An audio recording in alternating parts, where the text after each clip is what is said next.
అండి అందరూ నమస్కారం. Welcome to Yog stock. అందరూ బాగున్నారు కదా? H1B గురించి ట్రంప్ గుడ్ న్యూస్ చెప్పాడు అని చెప్పేసి మీడియాలో బీభత్సంగా సర్క్యులేట్ అవుతుంది.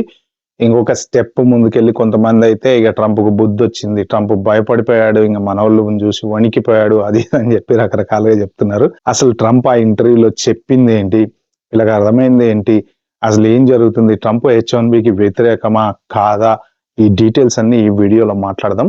నా ఛానల్కి ఏమైనా ఫస్ట్ టైం వచ్చినట్టుంటే ప్లీజ్ అండి సబ్స్క్రైబ్ చేసుకోండి, అలాగే నా వీడియో నచ్చితే లైక్ చేయండి, షేర్ చేయండి. ఫస్ట్ ఆఫ్ ఆల్ అసలు ట్రంప్ H1Bకి అగైనెస్ట్గా ఎప్పుడు మాట్లాడారండి? H1Bకి అగైనెస్ట్గా ఇవాటి వరకు పవర్లోకి వచ్చిన తర్వాత ఎప్పుడు మాట్లాడారు? మీరు చూడండి, ఒకటే చెప్తున్నాడు, H1B scam, H1B fraud. Scam అనడం, ఫ్రాడ్ అనడం వేరు, H1B కరెక్ట్ కాదు అనడం వేరు. ట్రంప్ మీటింగ్లలో ఫస్ట్ ఎప్పుడైతే ప్రెసిడెంట్ గా వచ్చాడో అప్పుడు చెప్పినటువంటి మీటింగ్లలో కూడా we need skilled people, we need foreign talent అని చెప్పి క్లియర్ గా చెప్పాడు, చాలాసార్లు చెప్పాడు. కానీ స్కిల్డ్ పీపుల్ కావాలి, ఎవరు పడితే వాడు కాదు అని. సో ఇప్పుడు అసలు H1Bలో ఏం జరుగుతుంది అంటే, వాళ్ళు ఇన్వెస్టిగేషన్ చేసి బోల్డ్ అన్ని కేసులు కంపెనీస్ మీద వాటి మీద పెడుతున్నారు కదా.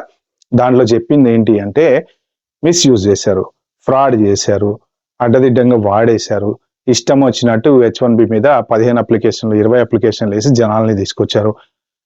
ఇది తప్పు కదా.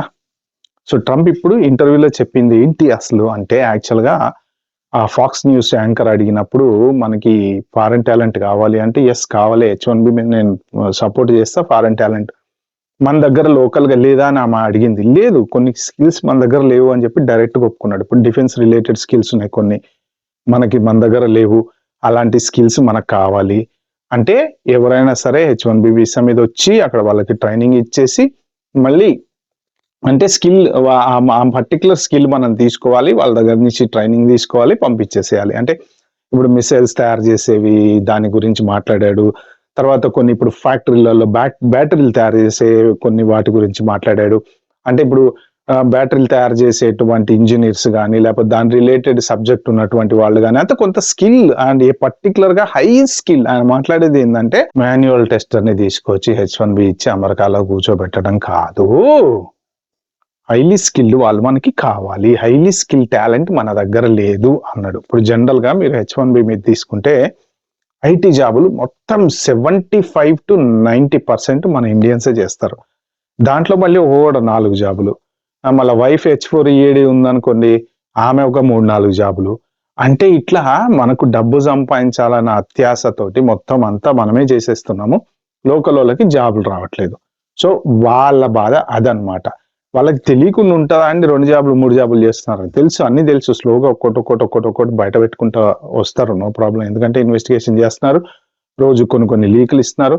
మన 175 కంపెనీస్ ఇన్వెస్టిగేట్ చేస్తున్నాము అని 175 లెక్క కూడా చెప్పారు కదా. అది తెలిసిన లెక్క, తెలియకుండా ఇంకెన్ని ఉండొచ్చు. అంటే జస్ట్ వాళ్ళు ఇచ్చిన లీక్ 175 ఇన్వెస్టిగేషన్లు నడుస్తున్నాయి అని చెప్పి, 175 కాకుండా తెలియకుండా మనకి చెప్పకుండా ఇంకేమేమి ఇన్వెస్టిగేషన్ చేస్తున్నారో తెలియదు. సో ఏంటంటే వాళ్ళ మెయిన్ H1Bకి వాళ్ళు వ్యతిరేకం కాదు, వాళ్ళు ఏంటంటే H1B ఫ్రాడ్కి వ్యతిరేకం, H1B స్కామ్స్కి వ్యతిరేకం. చాలా వీడియోస్ వచ్చినాయి, చాలా మంది పెట్టారు. కొన్ని జాబులు అంట ఓన్లీ హైడ్ చేస్తారంట, ఫిల్టర్ చేసి H1B వాళ్ళు అయితేనే వాళ్ళకి ఆ జాబులు కనపడతాయట, సిటిజన్లకు కనపడవంట. అలాగా అంటే వీళ్ళు చాలా తెలుసుకున్నారనమాట. అంటే వెనక ఏం జరుగుతుంది అసలు, ఓన్లీ వాళ్ళల్లో వాళ్ళే రిక్రూట్మెంట్లు చేసుకున్నారు, వాళ్ళల్లో వాళ్ళే జాబులు ఇప్పించుకున్నారు, మేనేజర్ వాడే, పనిచేసేవాడు వాడే, అది వాడే, ఇది వీడే. ఇది స్కామ్, ఫ్రాడ్. దీనికి వాళ్ళు వ్యతిరేకం. కానీ H1B వీసాకి వ్యతిరేకం కాదు. స్కిల్ ఉన్నోడికి ఎప్పటికీ టాలెంట్ ఉంది, మంచి మీకు వాళ్ళకి అవసరం ఉంది ఆ పర్టికులర్ దాంట్లో అంటే ఆబ్వియస్ గా తీసుకుంటారు. ట్రంప్ మొదటి నుంచి చెప్పుకుంటా వచ్చేది కూడా అదే. అంతేగాని ఇప్పుడు ట్రంప్ H1Bకి వ్యతిరేకము, నిన్న మొన్నటి దాకా H1B వాళ్ళందరినీ ఏరేయాలి, లారీలెక్కి పంపించేయాలని చెప్పి ఎప్పుడు అనలే.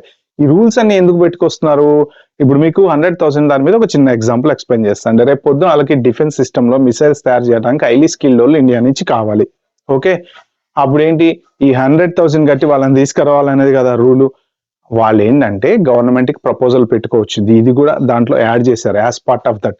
మాకు ఈ పర్టికులర్ స్కిల్ సెట్ ఉన్న పర్సన్ దొరకట్లేదు కాబట్టి మేము ఇండియా నుంచి తెచ్చుకుంటాము, మాకు ఈ 100,000 మాఫీ చేసేయండి అంటే, వాళ్ళు దాన్ని రివ్యూ చేసి ఓకే ఈ particular skill set government related, లేకపోతే ఆర్మీ రిలేటెడ్, లేకపోతే కంట్రీకి రిలేటెడ్, లేకపోతే ఏదైనా ఇది మనకి కంపల్సరీ కావాలి కాబట్టి వాళ్ళు 100% వేవ్ ఆఫ్ చేయొచ్చు. ఆ రూల్స్ కూడా పెట్టారు వాళ్ళు. మేము గనక కన్సిడర్ చేస్తే under special circumstances wave of చేస్తాము అని కూడా చెప్పారు వాళ్ళు. సో వేవ్ ఆఫ్ చేసి మళ్ళీ వీళ్ళని తీసుకొచ్చే ఛాన్స్ అయితే ఉంది. అంటే ఏంటంటే వాళ్ళు చెప్పేది హైలీ స్కిల్డ్. ఇప్పుడు బ్యాటరీ, ఇప్పుడు ఎలక్ట్రిక్ కార్లు బాగా కొత్తగా స్టార్ట్ అవుతున్నాయి కదా, వాళ్ళు ఏంటంటే అక్కడ మ్యానుఫ్యాక్చరింగ్ స్టార్ట్ చేద్దాం అనుకుంటున్నారు. సో అక్కడ మ్యానుఫ్యాక్చరింగ్ స్టార్ట్ చేసి మొదలు పెట్టారు అనుకోండి. సో ఇప్పుడు దానికి సంబంధించిన టెక్నాలజీలో బాగా స్ట్రాంగ్ ఉన్న వాళ్ళు ఎవరైనా సరే, అది ఇండియన్సే కానీ వాళ్ళ ఇండియన్స్ అనేది కాదు, ఏంటంటే ఆ స్కిల్, ఫారెన్ టాలెంట్, అది చైనా వాడు కానివ్వండి, ఇండియన్స్ కానివ్వండి, లేకపోతే సింగపూరియన్స్ కానివ్వండి, ఇంకెవడన్నా కానీ. సో ఫారెన్ టాలెంట్ వచ్చి వీళ్ళకి ట్రైనింగ్ ఇచ్చి వెళ్ళిపోవాలి. సో ఇప్పుడు ఈ ట్రంప్ ఏదైతే చెప్పాడో నిన్న H1B గురించి సమర్థించిన తర్వాత, దీని మీద వాళ్ళ మాగా బ్యాచ్ ఉంటారు కదా, మన make America great again batch, విపరీతమైన వ్యతిరేకత వచ్చింది. అసలు వేర్ ఈజ్ అవర్ ప్రెసిడెంట్ అని చెప్పేసి వాళ్ళైతే ఇక విచ్చలవిడిగా మాట్లాడుతున్నారు. వాళ్ళు H1B వాళ్ళని తీసుకొని లోకల్ వాళ్ళకి జాబులు ఇవ్వట్లేదు, అది నీకు కనబడట్లేదా, నువ్వేంటి అని చెప్పి వాళ్ళకి అంటే ఇక ఆయనకి అందరూ వ్యతిరేకంగా మాట్లాడుతున్నారు అనమాట. నువ్వు అట్టెట్లా H1B సపోర్ట్ చేస్తావు, అది ఇది అని చెప్పి. బట్ ట్రంప్ చెప్పింది ఏంటంటే, ఇవాళ కాదు నిన్న కాదు, ఆయన పవర్లోకి వచ్చిన రోజు నుంచి కూడా చెప్పేది ఏంటంటే, మాకు స్కిల్ వర్కర్స్ కావాలి, కానీ స్పెషల్ స్కిల్ కావాలి. స్పెషల్ స్కిల్ నాటి ఎవడు పడితే వాడు వచ్చేసి మాన్యువల్ టెస్టరు, ఆటోమేషన్ టెస్టరు, లేకపోతే SQL, లేకపోతే ఇంకోటి, లేకపోతే కంప్యూటర్లు రిపేర్ చేసేవాళ్ళు, ఇట్లా ప్రతి ఓడు అప్లికేషన్ డెవలపర్, ఇట్లా ప్రతి ఓళ్ళు అవసరం లేదు. వాళ్ళందరూ మాకు ఇక్కడ దొరుకుతారు, మేము డెవలప్ చేసుకోగలుగుతాము, కానీ స్పెషల్ టాలెంట్ కావాలి. ఆ స్పెషల్ టాలెంట్ ఉన్న వాళ్ళని మేము తీసుకుంటాం అన్న దాని ప్రకారమే వాళ్ళు ఇవన్నీ కట్ చేసుకుంటా వస్తున్నారు అనమాట. అంటే ఇప్పుడు $2,08,000 ఫీజు పెడతా అన్నారు కదా, $2,08,000 ఫీజు ఎవరికి ఇస్తారండి? హైలీ టాలెంట్ ఉన్న వాళ్ళకి ఇస్తారు. గూగుల్లో ఎంతమంది లేరు, మెటాలో ఎంతమంది లేరు, ఫేస్బుక్లో ఎంతమంది లేరు, మస్తు మంది ఉన్నారు మనోళ్ళే. 2 లక్షలు 2 లక్షలు 3 లక్షలు సంపాదించి 2 జాబులు చేసే వాళ్ళు కూడా ఉన్నారు చాలా మంది. అంటే జాబు తక్కువ జీతం వచ్చేవాడికి ఎక్కువ జీతం అని చూస్తే జలసి. ఇప్పుడు H4EAD మీద ఎంతమంది వ్యతిరేకంగా కామెంట్లు పెట్టారు. ఆ రోజు నేను పెట్టిన వీడియోకి అయితే అలిగి చూడలేదు చాలా మంది. ఏదో నెగిటివ్ న్యూస్ ఎక్స్పెక్ట్ చేస్తే నేను పాజిటివ్ న్యూస్ సపోర్టివ్ గా పెట్టాను నేను H4EADకి అని చెప్పి. అంటే ఏంటంటే H4EAD వాళ్ళు 4 జాబులు చేస్తున్నారు, 3 జాబులు చేస్తున్నారు అని చాలా మంది కామెంట్లలో పెట్టారు. అన్న నాకు తెలిసిన వాళ్ళే చేస్తున్నారు అని చెప్పి కూడా పెట్టారు కామెంట్లలో. బట్ ఏంటంటే వాళ్ళకి H4EAD వాళ్ళు చేసుకోవచ్చు కాబట్టి ఎవరిని ఆపుతామండి ప్రపంచంలో. ఇక డబ్బు సంపాదించాలన్న అత్యాశ ఉన్నోడు ఒకలాగా బతుకుతాడు.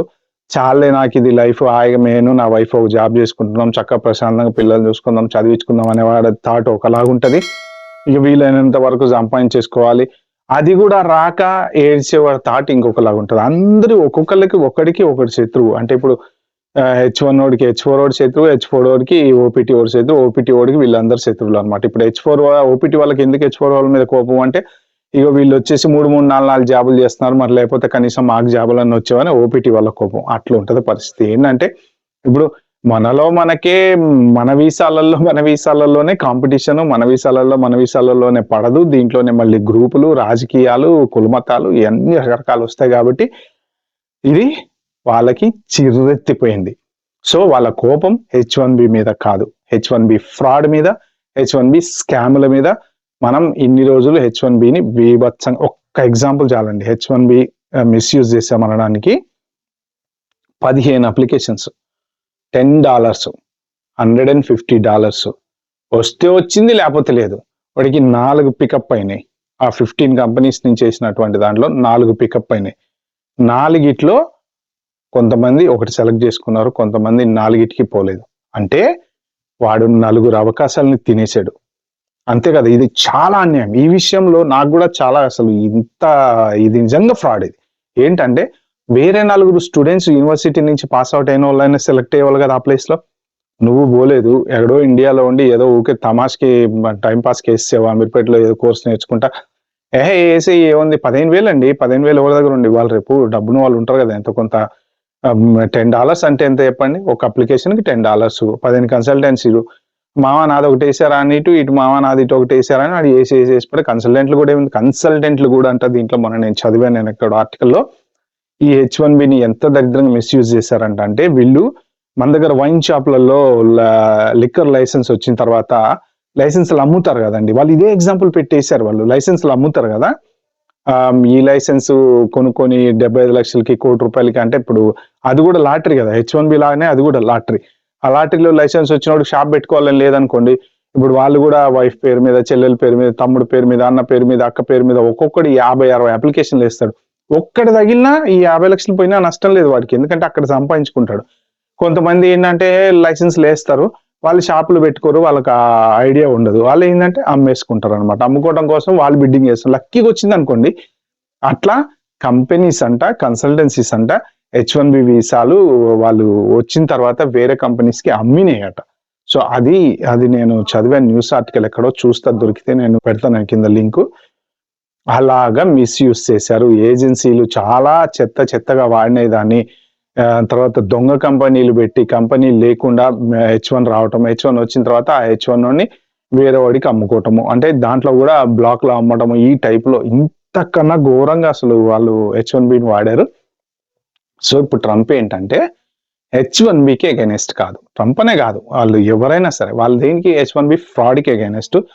ఎవరెవరైతే దీని వల్ల ఓన్లీ వాళ్ళు కంపెనీస్ వాళ్ళనే హైర్ చేసుకోవాలి, 50,000కి 60,000కి తీసుకొచ్చి వీళ్ళకి జాబులు ఇవ్వటం వల్ల లోకల్ వాళ్ళకి జాబులు రావట్లేదు అని వాళ్ళ వాదన. ఫైనల్ గా ఏంటంటే ఇప్పుడు వాళ్ళు ఇమిగ్రేషన్ కి వ్యతిరేకం, వాళ్ళు ప్రామిస్ చేసి వచ్చిందే ఇమిగ్రేషన్ కి వ్యతిరేకంగా, కాబట్టి ఇంక ముందు అయితే సీరియస్ గానే నడిచే ఛాన్స్ అయితే ఉంది. H4 మీద కూడా ఒక ఫ్లాషింగ్ న్యూస్ అయితే నేను విన్నా.